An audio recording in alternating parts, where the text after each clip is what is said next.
All right, I want to thank you again for being here today. We're excited to hear from the public on your thoughts about your community. There was one sign-up sheet. It's right here for speaking at this event. After the event, there will be several other sign-up sheets for you if you want some additional information.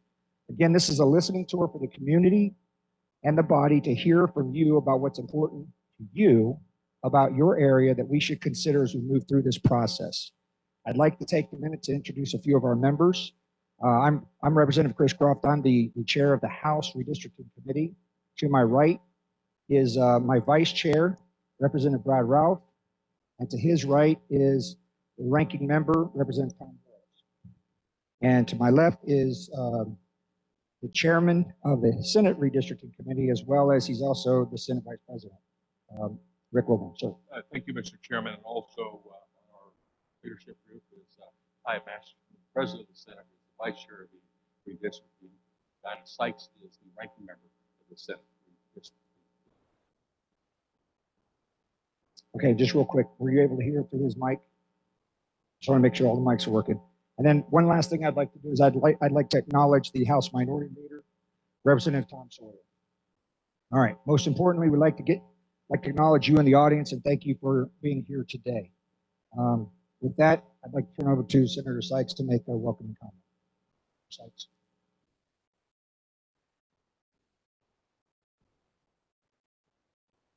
Good morning, Colby. Thank you for having us. I want to say thank you to Colby Community College and to all of you for engaging with us this morning. We want to help develop districts that are going to lead to healthier connections to the residents and stronger representation and better public policy for all Kansans. So thank you. I hope this is not the last time we hear from you. Dialogue and making sure that we know what those communities of interest and drawing fair and legal maps is vital to this process. So thank you for engaging. My staff has handouts of how you can connect with us because, like I said, this is a dialogue. I hope this is not the last time we hear from you. And again, thank you, Colby Community College, for hosting us. And it's good to be Colby this morning. So thank you. Thank you, Senator. And again, just to thank you all and also thank the committee members that are here as well as the committee members and others that are online listening in. This is a listening tour for us to hear from you about your communities. And as was just mentioned, this is just one step in the overall redistricting process. Our goal at the end of this is that we have had an exceptional transparency and public access. That's our goal, and we're going to work towards that very diligently. What you have to say is very, very important to us all.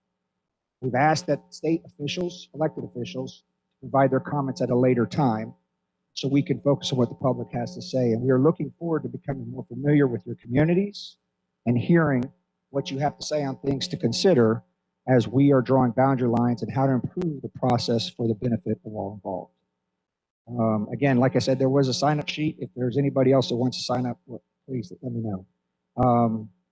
If there's a speaker who's more comfortable speaking another language and it would ensure the speaker's thoughts are more accurately portrayed, we encourage the speaker to use that language. We will have the comments transcribed and translated following today's meeting and provided to the committee members, the legislative body, and the public. We are using closed captioning here in the room and online. And this time around, we recognize that redistricting is a little bit more difficult with the delay in the U.S. Census data. But by conducting these listening tours right now, it's enabling us to hear from you and for the public to provide us things about your community that you want us to know that's unique. And maybe talk about how things have changed over the last 10 years that we need to take into consideration. And what are the things about your community that you think, as we're sitting down drawing, that would be important to us? We welcome your comments on ways to improve the process as well as we're going through it. And again, it's a very long process that's been going on for a while. And what I want to do is actually have Jordan from Kansas Legislative Research Department to cover that whole process so you have a bigger picture of what's going on. So with that, Jordan, if you'll go ahead and give your presentation. Can you all hear me on the audio?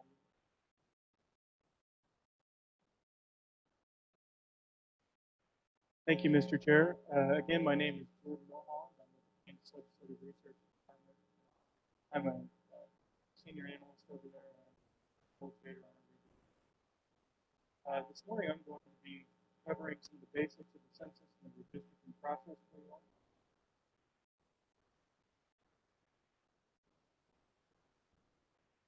Sure.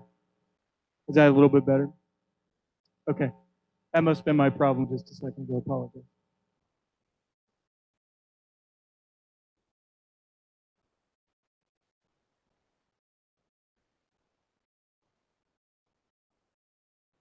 So some part of the census is constantly happening. Redistricting is part of this cycle. Federal law requires the states have the opportunity to participate in the census preparation, and states are required to participate in order to get certain data. The redistricting data program provides states the opportunity to specify small geographic areas and to receive population totals for the purpose of redistricting. Participating in this process, as we have since 2015 with this cycle, it allows us to get population data for smaller areas of geography than we normally would. States participate through a nonpartisan entity, and in Kansas, that's through the Kansas Legislative Research Department. The program is broken into 5 phases. So phase 1 is the block boundary suggestion project. Phase 2 is the voting district project. Phase 3 is delivery of census data. So right now we are right at the cusp of that data being delivered to us. We expect that to be on August 12th for the legacy files. Those files take a little bit more manipulation to get to the data within them. And then by September 30th, we expect to have the more user-friendly set of files. Both sets should have the same information. And then phase 4 is confirmation of the boundaries. So this phase would occur after the redistricting process is complete. And then phase 5 is feedback from the census. Earlier this year, we received the total state population number from the census, from Census Day 2020. That number was used to determine whether Kansas would gain or lose a congressional seat, and we did not gain or lose a seat this time around. The total population that we were given was 2,937,880, and that was good for a gain of over 84,000 individuals. Next, I'd like to briefly discuss the adjustment that was previously required. From 1988 through 2019, the Kansas Constitution and statute required the Secretary of State to take that state total population and then further adjust it for students in military. In 2019, the House and Senate passed a concurrent resolution to remove that requirement, asking the public if that could be removed. That was on the 2019 November ballot, and voters approved removing that adjustment requirement. So there's no longer a requirement to adjust for students in military in Kansas. Next, I'd like to highlight the redistricting process. So this starts off as a mainly a legislative process. So these these maps are drawn, they're turned into bills and then subject to the same process as other pieces of legislation. It goes through the legislative committees, subject to hearing and testimony, possible amendments. And then after a bill makes it through both sides of the legislature, it goes to the governor, just like any other bill. The governor then either signs, vetoes, or allows the bill to become law without signature. And then the judicial component comes in.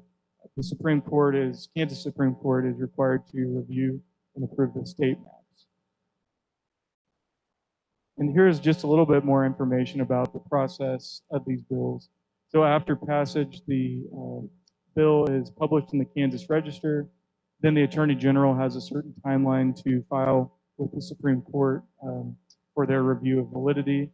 And then if the maps are determined valid, the process is complete.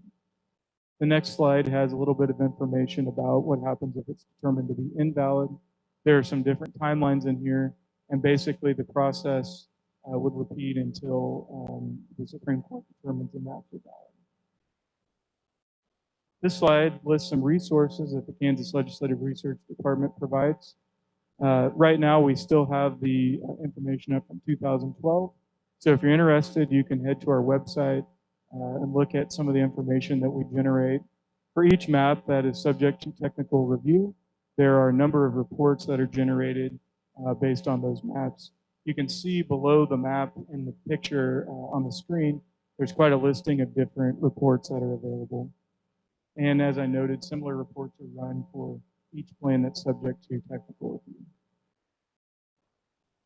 Finally, here's a listing of some contact information for our office. So we have an office in the State House. Our phone number is listed there. And if you visit kslegislature.org/KLRD, you can reach our website. If you have any questions, feel free to email redistricting@klrd.ks.gov. And I've also included our staff emails as well for our redistricting team. And finally, I just wanted to let you know, this presentation is available on the website, the legislature website, for these two committee hearings this morning. So if you're interested in any of the information I provided, you should be able to access it with the information that's posted online. Mr. Chair, that concludes my presentation. Okay, Jordan, thank you very much. It's time now that we're going to start receiving public comments. Again, on your communities, things that we should consider when we're drawing the district boundaries and ways to improve the process and other things that you want to comment on. Some of you who are previously signed up and sent in lengthy comments or any comments, as of yesterday, those documents have been posted online in the legislative website, and they've been put in the inboxes for all the committee members to review. If anyone wants to provide any public comment later on, again, as was just mentioned, please send your comments to redistricting at klrd.ks.gov, or you can go to the website and at ksledgeresearch.org. Again, same thing was up there previously. There is no cutoff date for any public comment. So if an idea comes up or thought comes up and things you want to provide, then send it. We'll read it. The legislative website does provide instructions, though, for providing your comments, and we do ask that you follow those instructions. We're going to provide 5 minutes for people to talk going through the process. The vice chair, Representative Ralph, will maintain a timer and will indicate with a card your time remaining. The vice chair will start with 2 minutes remaining and then 1 minute and 30 seconds, just to kind of give you an idea so you can wrap up your comments. And then at the end, he'll hold up one that says, okay, time's expired. We just ask that you honor that card. Again, a brief reminder, we have received several comments on the process, and we appreciate all those comments. And again, we want to welcome one, but we would like to hear from you about your community, how things have changed, what unique things you want us to take into consideration as we're moving through this process. So right now we have two speakers. We have our first speaker is going to be Paul Steele. Here. Paul, if you'll please go to the microphone app. Oh, microphone's over here on your right, sir. On my right. Your left. Yeah.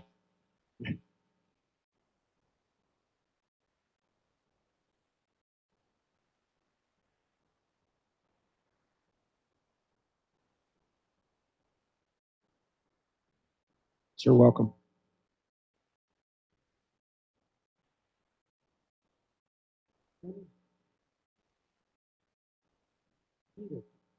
Okay, testing. Okay. My name is Paul Steele. I'm a retired certified public accountant. I spent 12 years as a county commissioner of Thomas County and am retired now. And I really want to applaud the people coming out here to see us on districting. We are ably represented by Representative Hicks, Representative Smith, by Senator Billinger. They're very good lawmakers, and I feel that it might be simpler for redistricting us as opposed to you folks back east, because our main source of livelihood is agricultural. We're all tied together in raising grain for cattle and feeding cattle and raising calves, and we're all tied together with highways. And believe that the three people that ably represent us in Topeka understand that. And so I kind of enjoy the fact that Thomas County actually has two members of the House. It gives me two different places to send political contributions.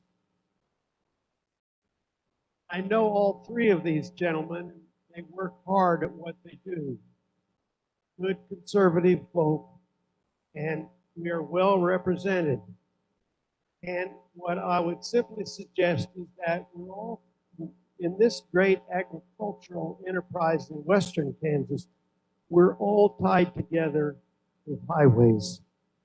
That is what keeps us together, because it's an industry that's spread out throughout Western Kansas, and highways are necessary. And so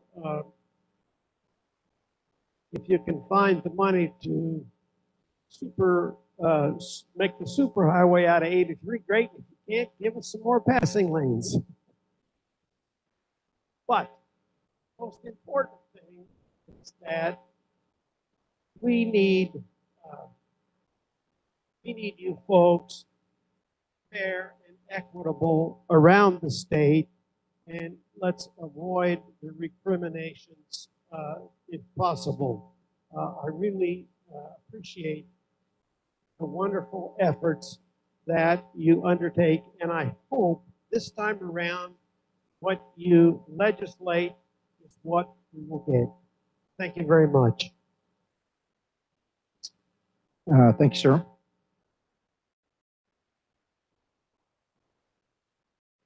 Okay, the next speaker will be Rodney Radcliffe.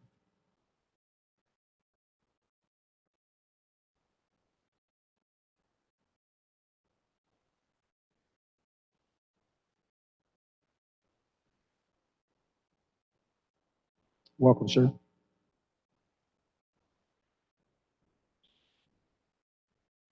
I too am a former county commissioner. Cheyenne County this morning. So I'd like to say, oh, big first.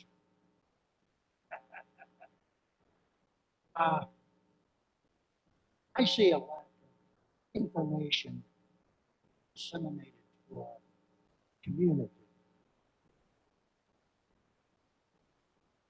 I think one of the ways that maybe you could get more information out is through our local community newspapers, these small communities out here in Western.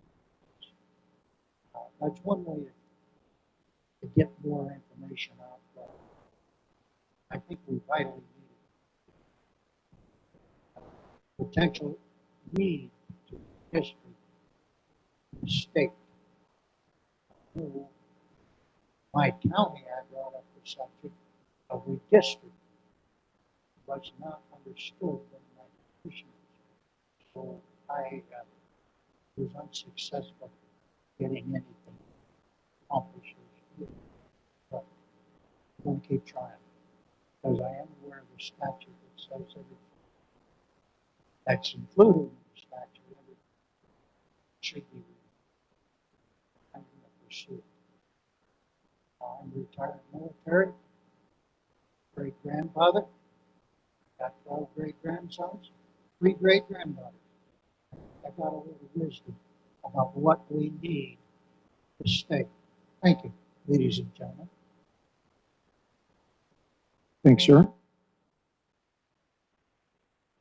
That completes the list of those that have signed up, but I want to open it up. If there's others in the audience that would like to say a few words about the community. Anything you want us to consider as we're going through that process, something unique. I'm having a hard time seeing the audience. Is there anybody? Do you see anybody? Okay. All right. Well, with that, I guess we'll okay. All right.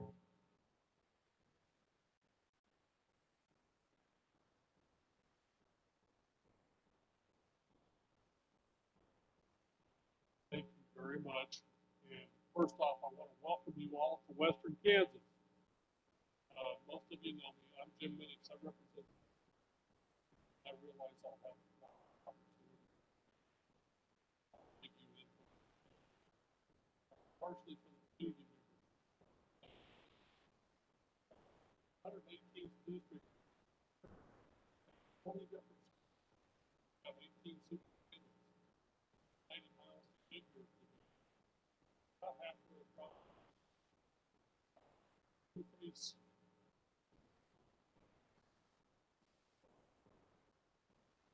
And feel very confident this process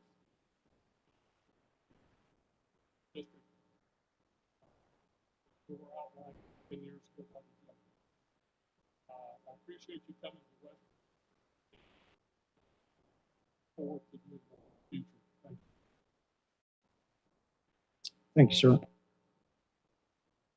Okay, with that, that will conclude the public comment. I don't believe so far we've received any written comment, but again, if you do have comments following this, you have an idea, please do not hesitate to go ahead and send it to the website that was mentioned earlier. We want to thank you all for your input and some of the specifics that you did provide. That's kind of the stuff we're looking for. It is our goal to achieve exceptional transparency and public access.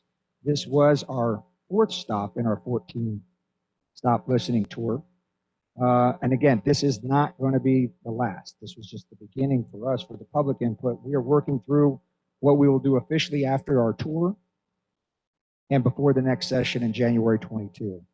When we return to session there, as you heard mentioned by Jordan from research, that there will be hearings and more opportunities to provide testimony. So again, this is just the first. We wanted to get out now, though, and hear what your comments were about how things have changed and these special characteristics and considerations. And again, like I said, if you think of something else, please send it in to redistricting@klrd.ks.gov so we can have that as we're moving through the process. Thank you to the Colby Community College for the facilities, and thank you to the audience and committee members again for participating in this process. Our next location is Garden City, and it begins at, we are adjourned.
Check, check, 1, 2, mic test.